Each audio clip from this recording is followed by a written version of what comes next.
You know that moment when your phone buzzes and your entire world just stops. I'm Sophia Reynolds. I'm 30 years old, and I own 15 luxury hotels across 3 continents. Properties so exclusive that people save for years just to spend one night in our standard rooms. But here's the thing nobody knows: my own parents had absolutely no idea.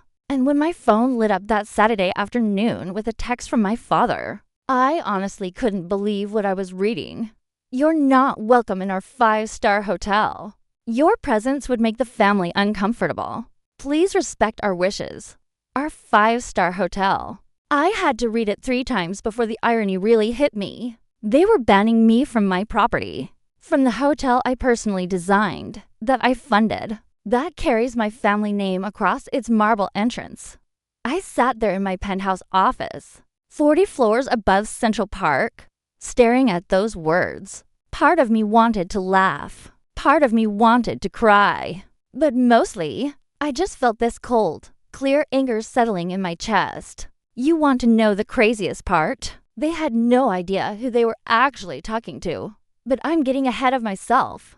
To understand how we got here, I need to take you back to where this all started. Back to a childhood that looked perfect from the outside, but felt like constantly failing a test. I never understood. If you're watching this right now, do me a favor, drop a comment telling me which city you're watching from, and hit that like button, because this family drama is about to unfold in the most unexpected way possible. Let me tell you how the daughter they dismissed became the owner they never saw coming.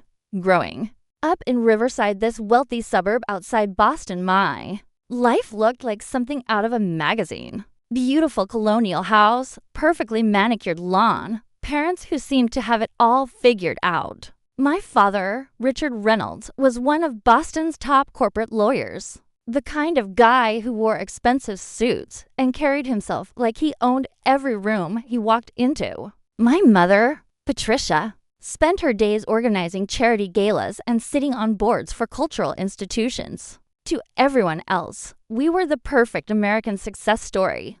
But inside that perfect house, there was this pressure, this constant, suffocating pressure to be exactly what they wanted. My older brother Marcus was studying law. My younger sister Emma was planning to go into medicine. These were the only acceptable paths in the Reynolds household: law, medicine, maybe finance if you really pushed it.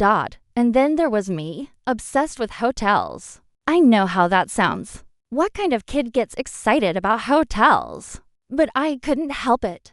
During our family vacations, always to the most expensive resorts, I would wander through the lobbies, while my parents networked with other successful couples by the pool. I was mesmerized by everything. The way the front desk staff could handle 10 things at once and still smile. How the concierge could solve any problem. The perfect coordination between housekeeping, room service, and management that made it all look effortless. "Sophia, stop bothering the staff with your questions," my mother would snap, pulling me away. "They're working. You're being disruptive." But I couldn't stop. I collected hotel brochures, studied floor plans, took notes about every little detail.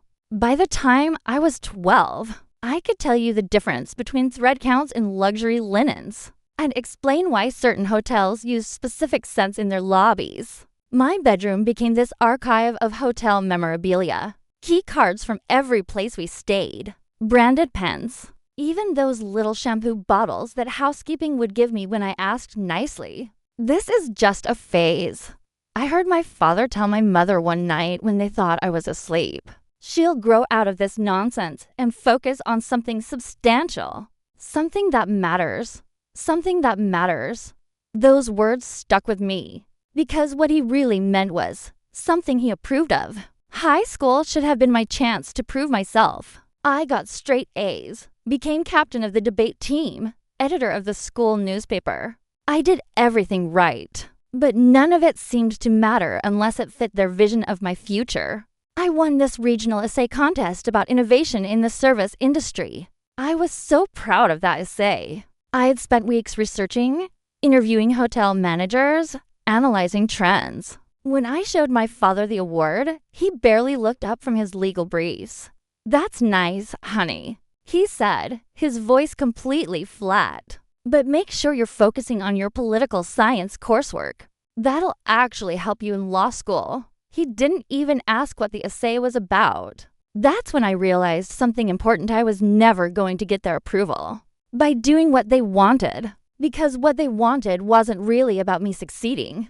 It was about me fitting into their idea of success. So I made a decision that would change everything. Senior year, college application season. My parents were dropping hints about Harvard, Yale, Columbia, all for their pre-law programs. They had my entire future mapped out, and I wasn't even part of the conversation. But secretly, late at night in my room, I was filling out different applications. 2 hospitality management schools, the best programs in the country. The acceptance letter from Cornell's School of Hotel Administration arrived on a Tuesday. I remember my hands shaking as I opened that envelope. This was my ticket out, my chance to build the life I actually wanted. When I showed my parents, the temperature in our living room dropped about 20 degrees. My father's face went completely still. That dangerous kind of still where you know an explosion is coming. "This is not what we discussed," he said, his voice low and cold. "This is not the path for a Reynolds. It's the path for this Reynolds," I replied, surprised by my own courage. What happened next still makes my chest tight when I think about it. They gave me an ultimatum: study what they wanted or pay my own way. They thought I'd cave. They thought I'd choose their money over my dreams. They were wrong. Paying for Cornell on my own was brutal. Student loans. 3 part-time jobs running simultaneously. I worked the front desk at a local hotel during the week, waitressed at this upscale restaurant on weekends, and tutored wealthy kids in French during whatever hours I had left. Sleep became something I did in 4-hour chunks. I'd go to class, then straight to work, then back to my tiny shared apartment to study until 2 in the morning. Some weeks I lived on instant noodles and coffee. But you know what? I loved every second of it. Because it was mine, my choice, my path. My future. Contact with my parents basically stopped. Birthday calls lasted maybe 5 minutes awkward. Surface-level conversations about weather and nothing important. Holiday visits became tense, silent affairs where we all pretended everything was fine. When I graduated with honors top of my class, actually my parents weren't there. They had prior commitments. My brother Marcus was graduating from law school the same weekend, and they chose his ceremony over mine. "We're sure you understand," my mother said over the phone. This is such an important milestone for him. I understood perfectly. His accomplishment mattered. Mine didn't. I sat alone after my graduation ceremony, watching other families celebrate together. Parents crying proud tears, taking photos, making plans for celebratory dinners. And I made myself a promise right then and there. One day, they would regret underestimating me. I moved to New York with my Cornell degree and $500 in my bank account. Got a job as a front desk associate at the Archer, this beautiful boutique hotel in Midtown Manhattan. The pay was terrible. I shared a tiny studio apartment in Queens with 2 other hospitality graduates. We could barely afford groceries. But I was in the industry I loved, and I was determined to prove myself. I volunteered for every shift nobody wanted. Overnight coverage, holiday weekends, the absolute worst time slots. When other associates complained about difficult guests, I saw opportunities to demonstrate problem-solving skills. There was this one incident, about 6 months in, that changed everything. This guest, I'll call him Mr. Thompson, completely lost it at the front desk. His room wasn't ready. He'd been traveling for 16 hours, and he was taking out all his frustration on my colleague Jenny. He was screaming, calling her incompetent, demanding to speak to the owner, threatening to destroy us on social media. Jenny was practically in tears. I stepped in smoothly, calmly, acknowledged his frustration, didn't make excuses, just focused on solving the problem. Within 15 minutes, I'd upgraded him to a suite, arranged complimentary room service, and turned his anger into gratitude. What I didn't know was that Catherine Morrison, the regional director for Pinnacle Hotels, was standing in that lobby watching the whole thing. You handled that with exceptional grace, she said afterward, approaching my desk. What's your name? That moment changed my entire trajectory. Catherine became my mentor. She saw something in me that I was just beginning to see in myself, not just competence, but potential. She started bringing me into management meetings, asking for my input, giving me opportunities to prove myself. When there was this massive booking system failure during Fashion Week, we were talking 30 rooms overbooked during one of the busiest times of the year. I stayed up all night calling partner properties, arranging transportation, personally handling every single displaced guest. The next morning, Catherine promoted me to assistant manager. I was 23 years old. I called my parents, stupidly hoping that this would finally mean something to them. Assistant manager, my father said, and I could hear the amusement in his voice. So you're still playing hotelier? When are you going to get serious about your future, Sophia? I hung up and cried in the supply closet for 10 minutes. Then I washed my face, fixed my makeup, and went back to work with a smile. Their approval didn't matter anymore. I told myself it was a lie. But it was a lie I needed to believe. Catherine kept pushing me, giving me challenges that should have been way above my level. When Pinnacle Chicago properties started struggling, occupancy rates dropping, negative reviews piling up, staff morale in the toilet, she suggested I temporarily relocate to help turn things around. This could make or break your career, she warned me. The team there is resistant to change, and the competition is fierce. When do I start? I asked. My parents thought I was making another mistake. Jumping from job to job shows instability, my mother lectured during one of our rare phone calls. No one wants to hire someone who can't commit. But I wasn't jumping jobs. I was building expertise. In Chicago, I completely reimagined the property's approach. New marketing campaign targeting tech companies and young professionals. Redesigned the entire food and beverage program. Implemented training protocols that actually empowered staff to make decisions. 9 months later, our occupancy had increased by 40%. Revenue per available room was leading the market. We went from Pinnacle's biggest problem to their biggest success story. That caught the attention of James Hartford, Pinnacle's CEO. He invited me to join the company's executive fast-track program. At 25, I was the youngest participant in the program's history. But I wasn't telling my parents any of this anymore. Not after my father's reaction when I'd mentioned the Chicago promotion. When will you get a real career? He'd asked over Thanksgiving dinner. Hotel management is fine for now, but you can't build a substantial future in service work. So I stopped sharing. Stopped hoping they'd suddenly understand or care. Instead, I was quietly building something they couldn't even imagine. Late at night in my apartment, I was working on a secret project, a detailed business plan for acquiring and revitalizing struggling boutique hotels. I studied market trends, identified properties with potential, calculated financing scenarios. I was planning my empire. When Catherine introduced me to a group of investors who'd been impressed by my work, I was ready. My presentation was polished from countless practice sessions. The business model was solid. The vision was clear. To my shock, they agreed to back me. At 27 years old, I signed papers for my first property, a once grand hotel in Providence that had fallen into disrepair and financial trouble. Taking on that level of debt was terrifying. I would wake up at 3 a.m, heart pounding, wondering if I'd just destroyed my entire future. But during daylight hours, confidence took over. I assembled a small team who believed in what I was building, what would become the first Reynolds luxury collection property. The next 18 months were absolutely brutal. 17-hour days, 7 days a week. I handled everything from refinancing negotiations to personally selecting the artwork for the lobby. When that property reopened, the response exceeded even my most optimistic projections. We hit profitability 3 months ahead of schedule. Success bred more success. The second location came 14 months later, then a third.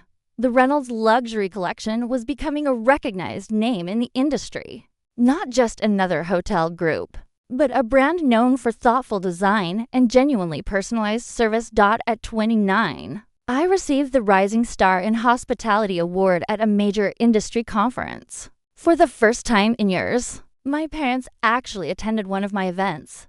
I spotted them in the back of the ballroom, looking uncomfortable and out of place among the hospitality executives and industry leaders. "We're proud of you," my mother said afterward, giving me this weird air kiss near my cheek. "Though I do wonder when you'll find time to settle down with all this hotel business keeping you busy." My father checked his watch repeatedly during the reception. "The speech was nice," he said, very enthusiastic. "Is there much money in all this?" That brief attempt at reconciliation only reinforced how little they understood or cared about what I'd actually built.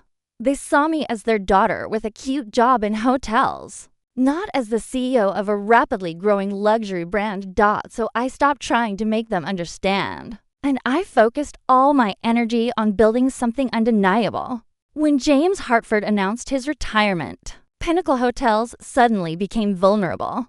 These were the same properties where I'd learned the business, where Catherine had mentored me, where I'd proven myself over and over again. Using every business connection I'd made and leveraging the success of the Reynolds brand, I secured financing for what seemed impossible, acquiring the entire Pinnacle portfolio.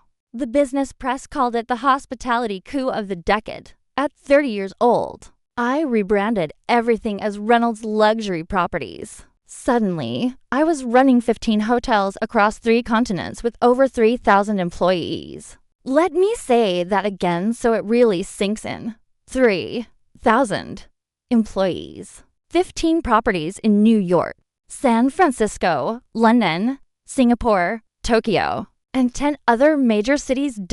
And my parents? They still had no idea about the scale of what I'd built. Despite press coverage, despite industry recognition, despite the Reynolds name literally appearing on buildings in major cities, they continued talking about my career like I was some kind of manager instead of the owner and CEO. I stopped trying to correct them. Each property received my obsessive attention. I personally designed the penthouses, selected signature scents for the lobbies, trained management on the Reynolds service standards that were becoming legendary. My executive team became the family that actually supported me. Catherine left Pinnacle to join my company as Chief Operating Officer, providing the guidance and belief I'd never gotten from my actual mother. When Marcus made partner at his law firm, my parents threw this elaborate celebration. My invitation apparently got lost in the mail. I only found out about it from a cousin's Instagram post. The hurt was deep. But by then, I'd become an expert at transforming emotional pain into professional drive. I buried myself in expansion plans, in perfecting every detail of the guest experience, in building something so successful that it couldn't be ignored. Industry awards piled up. Forbes features, Wall Street Journal profiles, invitations to speak at conferences around the world. But the personal emptiness remained. Here's the irony: I owned properties where families gathered to celebrate special moments together, where parents proudly toasted their children's accomplishments, where multi-generational reunions happened in our beautiful event spaces. And I would watch these families through security cameras sometimes, feeling this hollow ache in my chest because success couldn't buy what I actually wanted. Recognition from the people who were supposed to love me unconditionally. By my 30th birthday, Reynolds Luxury Properties had become synonymous with exceptional experiences. Our properties topped every world's best list. Our loyalty program included celebrities, business leaders, even royalty. The Reynolds name, once associated only with my father's legal reputation in Boston, now appeared on buildings around the world. I celebrated that milestone birthday alone in my New York penthouse, 40 floors up overlooking Central Park. Spectacular view, perfectly chilled champagne. Complete silence. My phone had congratulatory messages from colleagues, former professors, industry friends. Nothing from my family. I told myself it didn't matter. Another necessary lie. My brother Marcus called occasionally, usually when he needed hotel recommendations for important clients. He seemed genuinely clueless that I owned the properties he was asking about. The Reynolds in Chicago is supposedly excellent, he said once. Do you know anyone who works there who could help me arrange something special? I might know someone, I replied, fighting back laughter. The next day, I had the general manager personally upgrade his client to the presidential suite with full VIP treatment. Marcus later bragged to the family about his industry connections. This disconnect became my normal. They'd created a narrative about my life that had nothing to do with reality, and I'd stopped trying to correct it. It was easier to be the slightly disappointing daughter who worked in hotels than to repeatedly face their inability to see my actual worth. So I channeled everything into creating the most exceptional hotel experiences possible. If my own family couldn't see my value, I'd make sure every guest who entered a Reynolds property felt genuinely appreciated. Our service standards became legendary. Staff trained to anticipate needs before guests mentioned them, to remember returning visitors' preferences, to solve problems with creativity and grace. The Reynolds philosophy centered on making people feel seen, exactly what I'd always craved from my parents and never received. But here's what I didn't expect: how this family dynamic would explode in the most public, most dramatic way possible. Because my sister Emma was getting married, and she'd just booked the Reynolds in Boston for her wedding, and she had absolutely no idea that I owned it. The text from Emma came on a Tuesday morning while I was reviewing quarterly projections. Brian proposed last night. Wedding next spring. Would love for you to be a bridesmaid if your hotel stuff allows time off. Miss you. My heart actually lifted reading that message. Despite our distance, Emma wanted me in her wedding party. Maybe some family connections were salvageable after all. Absolutely yes. I texted back immediately. Just tell me when and where. So happy for you. 2 weeks later, another text arrived that made my stomach drop. Mom and Dad are insisting on handling everything. They've already booked the Reynolds in Boston for the ceremony and reception. Ironic, right? Some fancy hotel with your name. Weird coincidence. I stared at that message for a solid 5 minutes. She had no idea. None of them did, somehow. Despite everything, the press coverage, the industry profiles, the Reynolds name literally on buildings, my family remained completely oblivious that I owned the very hotel where they were planning Emma's wedding. For a moment, I considered telling her immediately. But then something else occurred to me. What if this could be the moment they finally saw my success? What if they experienced the Reynolds standard firsthand and recognized what I'd built before? Knowing it was mine? Would they finally understand? Finally feel proud? I typed back, sounds beautiful. Looking forward to it. That decision set everything in motion. Within days, the booking notification appeared in our system. Reynolds family wedding, Boston property, spring 2023. As the owner, I got automatic alerts for high-value bookings. And my family's event definitely qualified. Massive room block, full ballroom rental, premium everything. I called Marcus Chen, the general manager in Boston.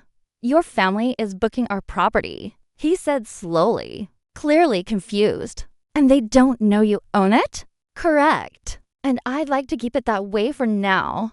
May I ask why, Miss Reynolds? Good question. How do you explain years of dismissed dreams and the desperate hope that maybe, just maybe, they'd finally see you? I just need to handle this in my own way, I said. Please ensure they receive absolutely impeccable service. But don't reveal my connection to the property, of course. Consider it done. For the next month, I received regular updates about the wedding planning. My parents toured the property. met with our events team, started making arrangements.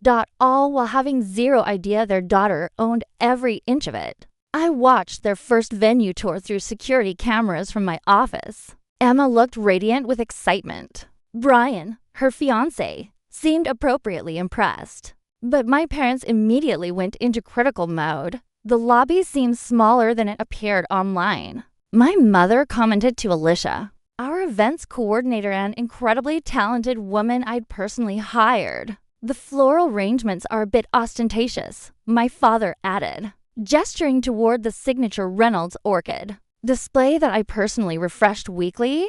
I watched Alicia maintain perfect professional composure as she guided them through the property. When they reached the grand ballroom, space I'd personally overseen the restoration of, preserving 19th century architectural details while adding modern lighting, my father immediately started negotiating. This standard package won't do for our daughter, he insisted. We expect significant upgrades given the size of our booking. Alicia glanced toward the camera. She knew I was watching.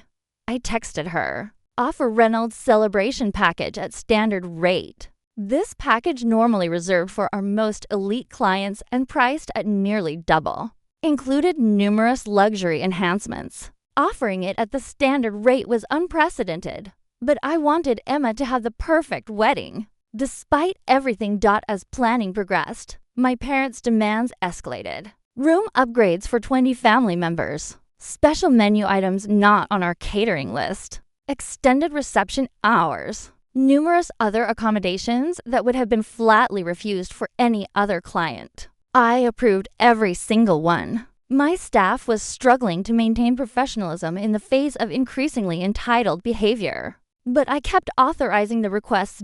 Emma, meanwhile, seemed genuinely appreciative and somewhat embarrassed by our parents' approach. During one planning meeting, after my father berated a staff member over the shade of white in sample table linens, I heard her apologize. I'm so sorry about my dad, she told Alicia when our parents stepped away. They mean well, but they're being ridiculous.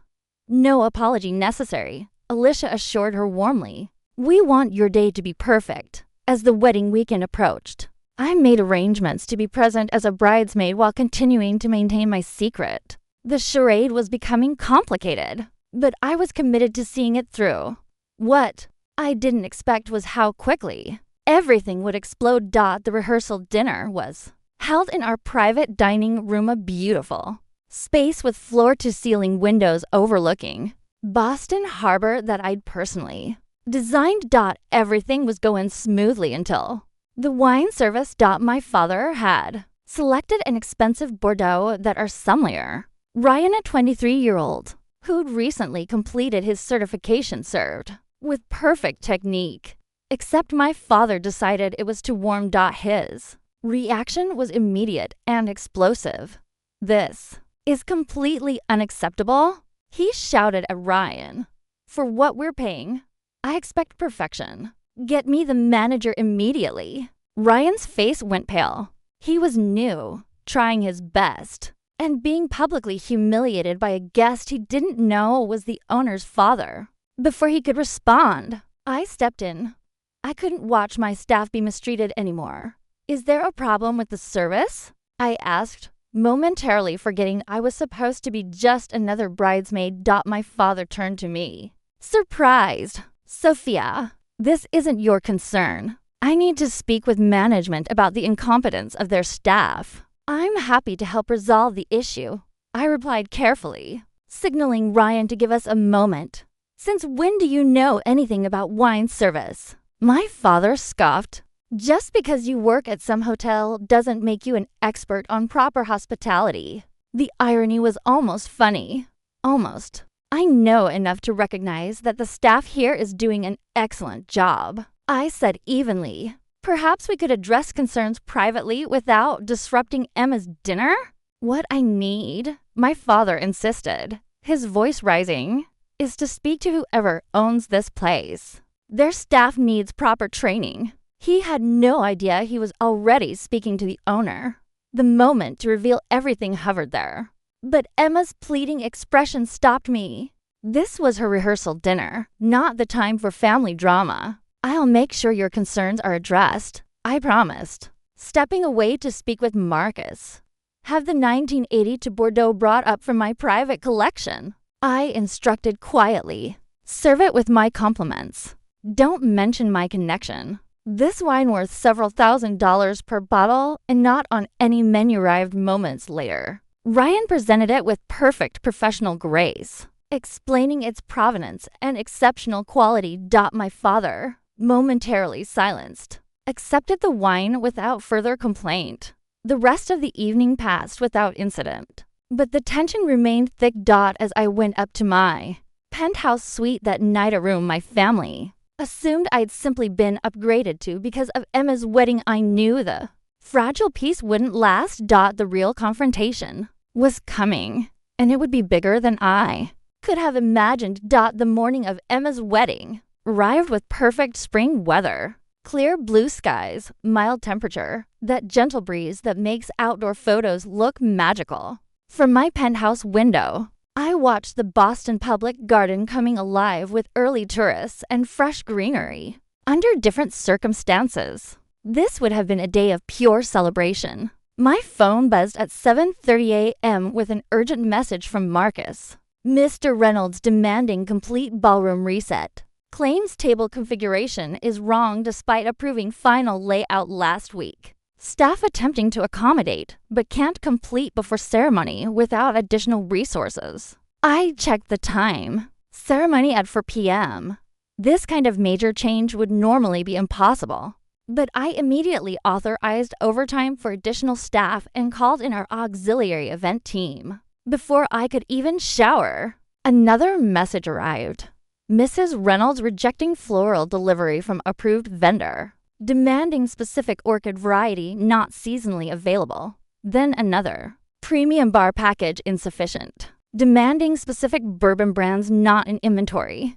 Then another, chair, sashes wrong color despite being exactly what they selected 3 weeks ago. Each demand came with the implicit threat of taking their business elsewhere, completely oblivious to the fact that relocating a 200-person wedding with 8 hours notice was virtually impossible. By 11 o'clock, Marcus called instead of texting. His normally unflappable demeanor was showing serious strain. Miss Reynolds, I apologize, but the situation has become untenable. Your father is now in the ballroom personally directing my staff. He told Carmen from events that she obviously doesn't understand proper layout and should find another profession. Carmen, 20-year veteran, former Ritz-Carlton, one of the best event coordinators in the industry. The thought of my father berating her made something snap inside me. I'm coming down, I said. Please assemble the executive team in the presidential suite. It's time to address this directly.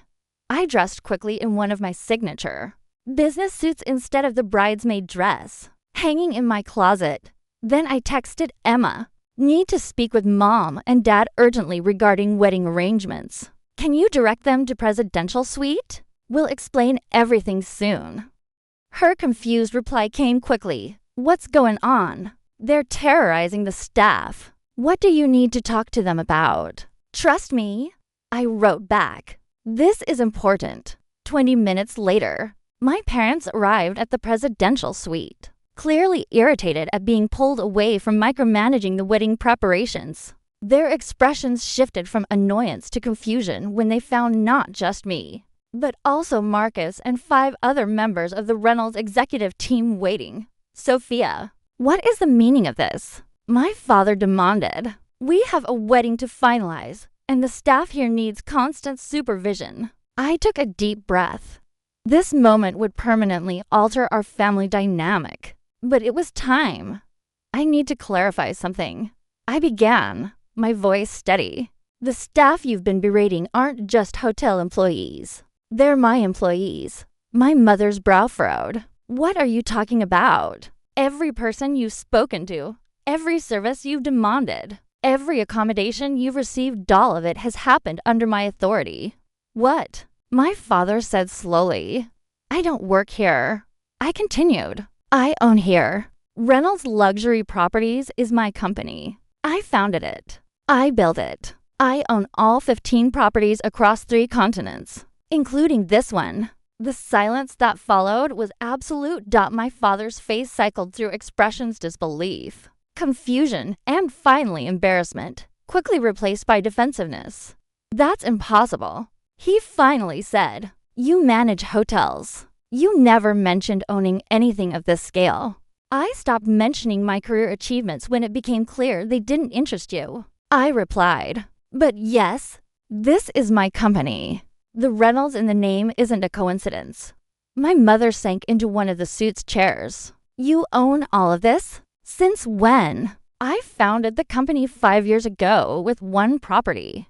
We acquired Pinnacle Hotels 2 years ago and rebranded as Reynolds Luxury Properties. It's been covered extensively in the business press." My father's expression hardened. "So you've been deceiving us this entire time? Letting us book this venue without telling us you owned it? What kind of game are you playing?" The accusation was so absurd it almost made me laugh.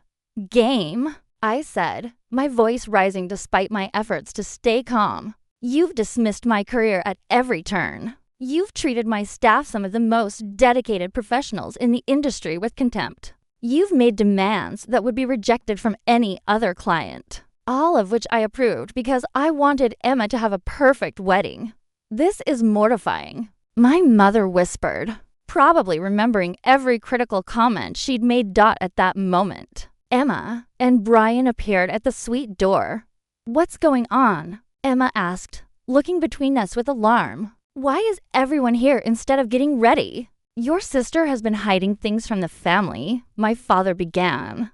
"That's not fair." I interrupted. "I never hid anything.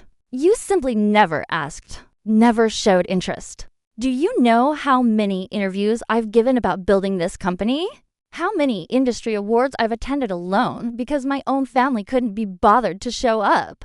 Emma's eyes widened. "Wait, you own this hotel? The Reynolds is your company? Why didn't you ever say anything? Would it have mattered?"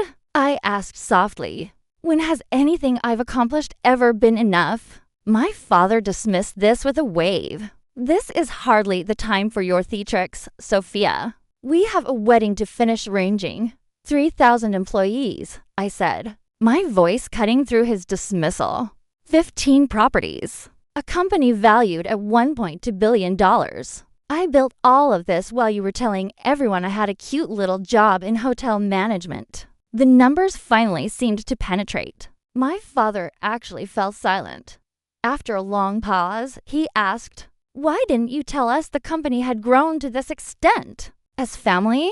We should have been informed." His question missed the point so dramatically I almost laughed. "Informed as family?" I repeated. "When exactly have you treated me as family, Dad? Was it when you refused to help with college because I chose hospitality instead of law? When you skipped my graduation? When you forgot to invite me to Marcus's partner celebration? We've always supported you," my mother protested weakly. "No," I replied firmly. "You've always tolerated me. There's a difference."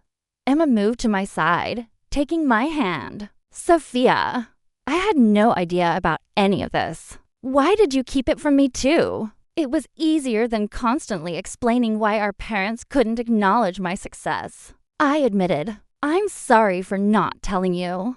My father, rather than processing any emotional significance, immediately shifted to practical considerations.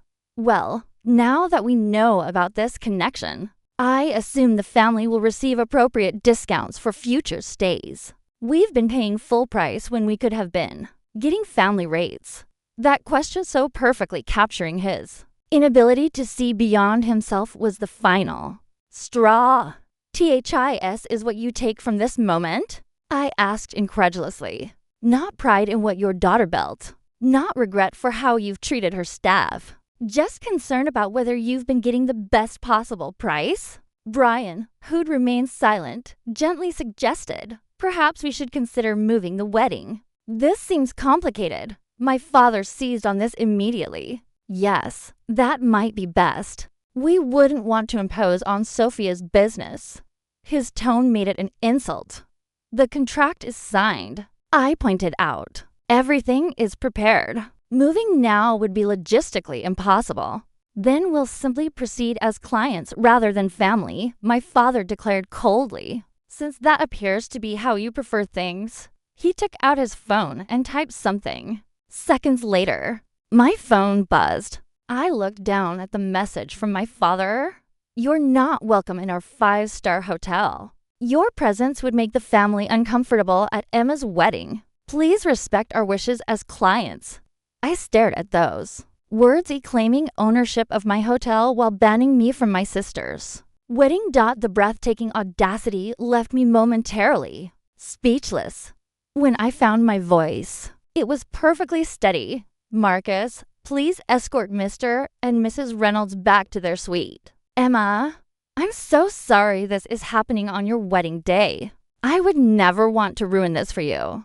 Sophia, please, Emma began, tears forming. It's all right, I assured her. Your day should be perfect. As my parents were escorted from the room, I picked up my phone and typed a message to our head of security. Please revoke the Reynolds family VIP access effective midnight tonight. Standard guest protocols only. The wedding proceeded without me. I watched from Secretary Trisunton in my office as Emma beautiful but visibly distressed exchanged vows with Brian. I watched my parents accept congratulations from guests, presenting themselves as the proud family while I sat alone 40 floors above them. The champagne reception, the first dance, the speeches that should have included me as a bridesmaid, all of it happening in my hotel. At my expense, without me. At midnight, precisely as the reception wound down, their key cards stopped working for VIP access. No more entrance to the exclusive Reynolds Club Lounge. No more priority service. No more special amenities. No more automatic upgrades. They had wanted to be treated as regular clients rather than family. I was simply honoring their request. When my father called the front desk at 12:47 a.m. to complain about his key card not accessing the club lounge, I listened to the recorded call through our system. Do you know who I am? He demanded. Yes, sir, the night manager replied with perfect professionalism. You're Richard Reynolds, guest in room 812. I'd be happy to send a new key card with standard guest access. Standard? I had VIP access yesterday. I apologize for any confusion, Mr. Reynolds. Your access level was adjusted per management instructions. Is there anything else I can help you with this evening? It was a small victory, perhaps even petty, but as I sat alone in my office, watching my family celebrate without me through security monitors, it provided absolutely no consolation. The days following Emma's wedding passed in a blur of work and emotional numbness. I threw myself into operations with even greater intensity than usual. Back-to-back meetings from 7 a.m. to midnight. International calls at 3 a.m., personally reviewing every detail of. Upcoming property openings. My executive team exchanged worried glances but knew better than to mention the wedding industry. Blogs had picked up fragments of what happened. Speculation ran wild. Internal company conflict, hostile takeover attempts by relatives, family drama at a high society wedding. Our PR team worked overtime to minimize damage, but the gossip persisted. A week after the wedding, I retreated to my New York penthouse, claiming a rare weekend off. In reality, I could no longer maintain the facade of being unaffected. The emotional wall I'd built over years had cracked, and everything was pouring through. Catherine arrived unannounced Saturday morning, using the emergency access code I'd given her years ago.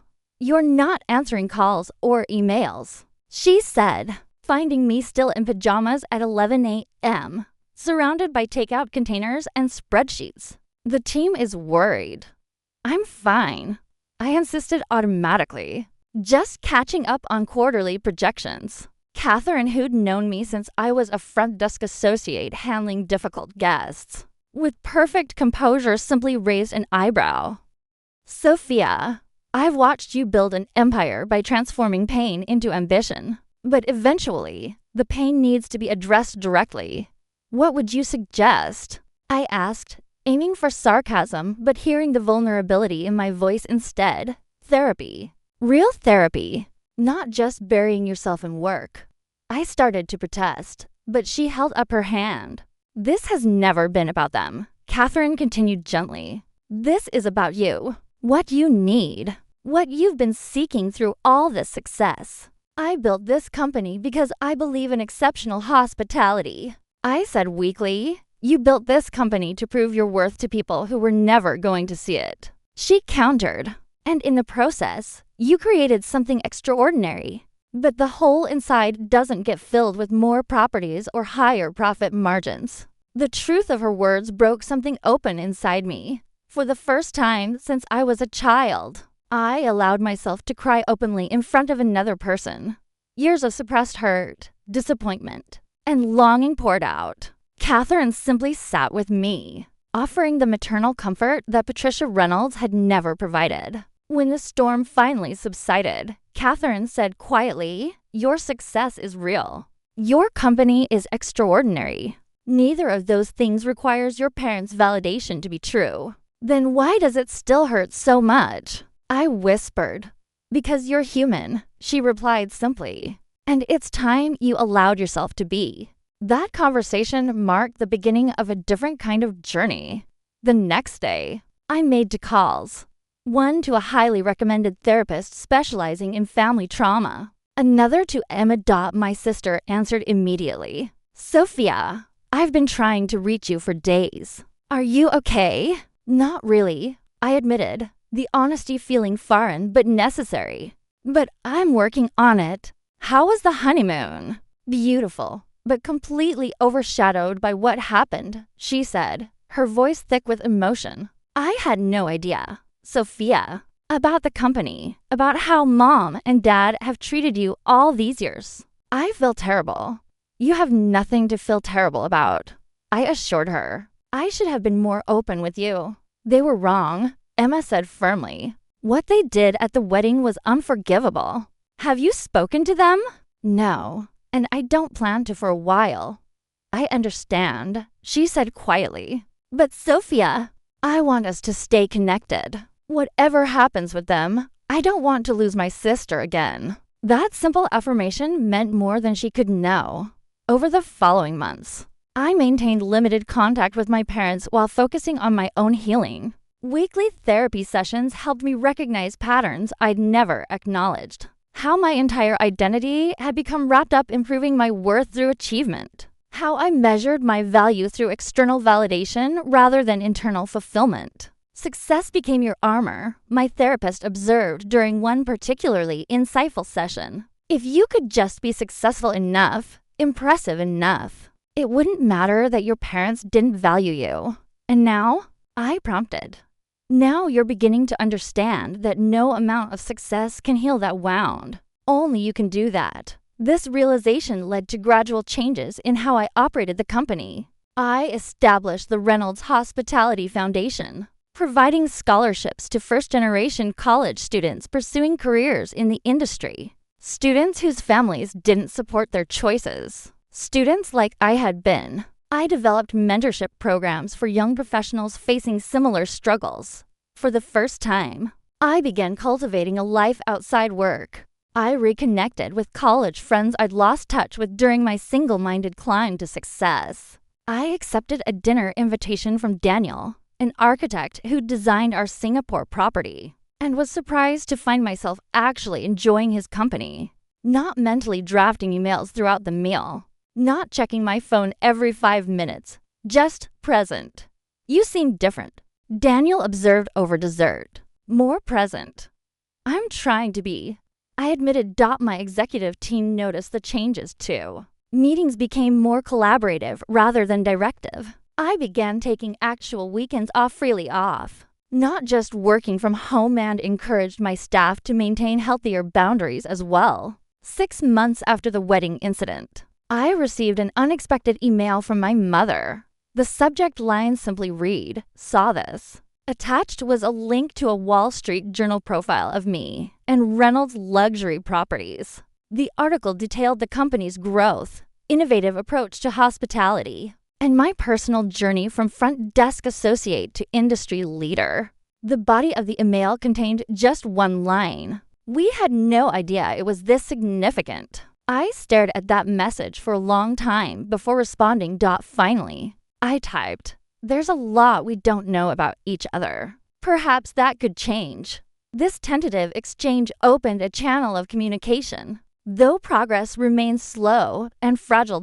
My father, predictably, found direct emotional acknowledgement more difficult. His first email focused on tax strategies for hotel businesses rather than any personal reconnection. After consulting with my therapist, I suggested meeting on neutral ground, not at any Reynolds property, for coffee. The first meeting was painfully awkward. We met at a small cafe in downtown Boston on a Tuesday afternoon. Neutral territory.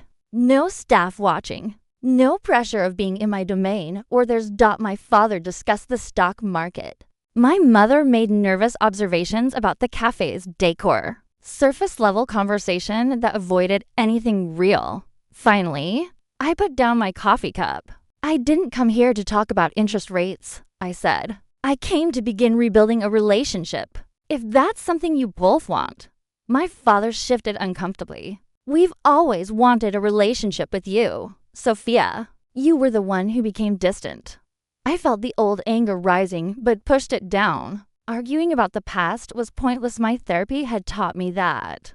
"I'm here now," I said instead, trying to connect. "Can we start from this point forward?" My mother reached across the table to take my hand, the first genuine physical contact between us in years. "We would like that very much," she said softly. My father nodded stiffly. The closest to emotional acknowledgement he could manage. It was a small beginning. But it was a beginning. Emma served as a bridge during this tentative reconciliation, arranging family dinners where conversation gradually became less superficial. My parents still struggled to fully comprehend the magnitude of what I built, but they were making efforts to learn. "Marcus says your Boston property is considered the best in the city," my father mentioned during one dinner, his version of a compliment. "Thank you," I replied, accepting the awkward praise for what it was, a step toward recognition. The relationship would never be what I'd once hoped for as a child. That much was clear. But it could be something real, even if imperfect. Meanwhile, I continued building both my company and my sense of self beyond professional achievement. Daniel and I developed a relationship based on mutual respect and genuine connection. My friendship circle expanded beyond industry contacts. For the first time in my adult life, I began experiencing success as one component of a fulfilling life, rather than its sole defining feature. 1 year after the wedding confrontation, I stood on the balcony of our newest property in Paris, watching the Eiffel Tower lights shimmer against the evening sky. Reynolds Paris had been a particularly challenging project, navigating French bureaucracy, preserving historical elements while modernizing systems, recruiting staff who embodied both Parisian sophistication and Reynolds warmth. Yet for the first time, I'd approached a property opening with balance. I'd delegated appropriately, trusted my team, even managed to sleep regular hours throughout the process. The result was no less exceptional for having been achieved without personal martyrdom. Daniel joined me on the balcony, wrapping his arm around my waist. "Congratulations," he said, kissing my temple. "It's magnificent." "Thank you for understanding all the late nights," I replied, leaning into him. "The Reynolds touch is evident everywhere," he observed. "But this one feels different somehow. I designed it with joy instead of something to prove." I explained. "That makes all the difference." Inside, the opening gala was in full swing. Industry leaders, Parisian elite, travel journalists all mingling in the grand salon I'd envisioned 2 years earlier. My phone buzzed with a text from Emma. "The ultrasound says it's a girl. You're going to be an aunt. Can't wait for you to meet her in for months." Tears filled my eyes immediately. "Happy ones. Everything okay?" Daniel asked, noticing my emotion. "Everything is wonderful." I replied, showing him the message. I'm going to be Aunt Sophia. This personal joy meant as much as the professional triumph unfolding inside a realization. That would have been impossible for the Sophia of a year ago. Emma's pregnancy created an unexpected opportunity for further family healing. When she asked if I'd host a baby shower at the Boston property, I suggested something more significant. What if you and Brian bring Mom and Dad to Paris instead? A family trip before the baby arrives. My treat. The invitation represented more than a luxury vacation. It was an opportunity to share my world with my family on my terms. In an environment where my accomplishments couldn't be minimized. To my surprise, they accepted. 2 months later, I greeted my parents in the lobby of Reynolds, Paris. I watched their expressions as they took in the grandeur of the custom chandeliers, the meticulously restored moldings, the fresh flower arrangements that cost more than most people's monthly rent. You designed all this? My mother asked, genuine awe in her voice. Every detail? I confirmed. Would you like a tour? For the first time, I showed my parents my professional world without downplaying its significance. I introduced them to executive team members who spoke of my leadership with respect and admiration. I explained the thinking behind design choices, shared the challenges of creating luxury experiences that felt both exclusive and welcoming. Watching my father observe a staff training session, I saw something I'd never witnessed before. Actual recognition of the complexity of what I did. The level of detail is extraordinary, he commented afterward. I had no idea hospitality operated at this level of sophistication. From him, this constituted high praise. On their final evening, I hosted a private dinner in my Paris apartment overlooking the Seine. As we shared wine and conversation, I realized the dynamic had shifted in subtle but important ways. They were seeing me, truly seeing me, perhaps for the first time. What you've built is remarkable, Sophia, my father said as we lingered over dessert. I didn't fully understand until seeing it firsthand. That means a lot to me, I replied honestly. We should have supported your choices from the beginning, my mother added, reaching for my hand. I'm sorry we didn't. The acknowledgement so long awaited felt both satisfying and strangely less necessary than it once would have been. I found my own validation in the interim. We can only move forward, I said, squeezing her hand in return. Back in New York 3 weeks later, I launched a new initiative, a mentorship and support program specifically designed for young entrepreneurs whose families didn't support their vision. Using my own experience as a foundation, I created resources I wished had been available during my early struggles. Success without support is possible, I told the first cohort of participants at our inaugural meeting. But having a community that believes in you makes the journey less lonely. Through helping others navigate similar challenges, I found additional healing from my own wounds. Each young person who flourished despite family skepticism reinforced the lesson I'd learned. External validation is never a substitute for believing in yourself. 3 months later, I hosted a major industry conference at our Boston property. The site of the previous year's painful confrontation. My family attended the opening reception, including Emma with her newborn daughter, Lily. Watching my parents proudly introduce themselves as Sophia's family to industry colleagues created a sense of closure I hadn't expected to find.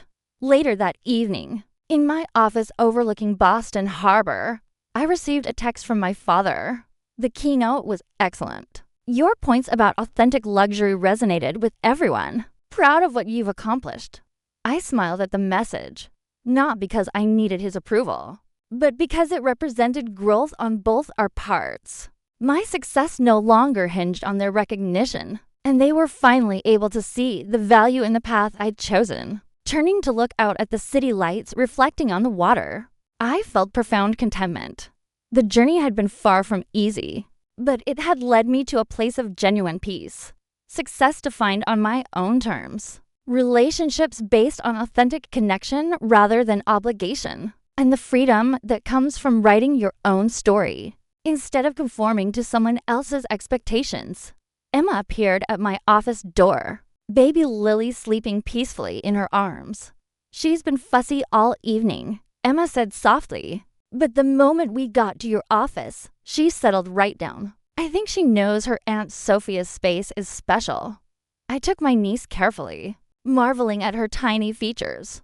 "Welcome to the family business, little one," I whispered. "When you're old enough, Aunt Sophia will teach you that the best luxury isn't about thread counts or marble lobbies. It's about making people feel seen and valued."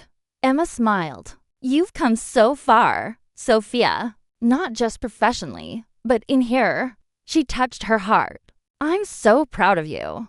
Those words from my sister, who'd stood by me even when she didn't fully understand, meant more than any industry award ever could. Daniel arrived shortly afterward. "Take out from my favorite restaurant.